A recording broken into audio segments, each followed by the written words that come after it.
উফ, আজকে হঠাৎ করেই আমটা দর্শন দিয়েই দিল। এই কি মিথ্যে কথা বলে মালটা। আমি গাছে শান্তিতে ঝুলতেছিলুম আর জানো আমার এই খোঁচা দিয়ে লাগবেছে। হ্যাঁ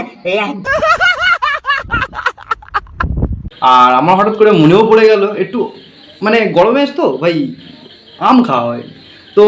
আবার মিথ্যে কথা, আবার মিথ্যে কথা। আগের দিনই মালটা খোঁচা দিয়ে দিয়ে আমার গার্লফ্রেন্ডকে লাবালো আর কেটে কেটে খেলো আমার সামনে।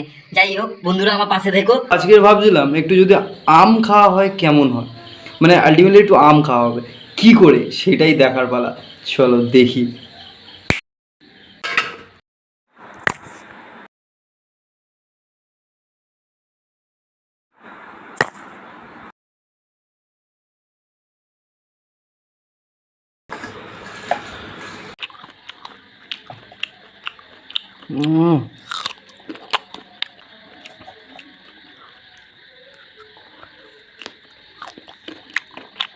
ভাই এক্সট্রিম লেভেল। গরমের সময় তোমরা ট্রাই করে দেখো অবশ্যই।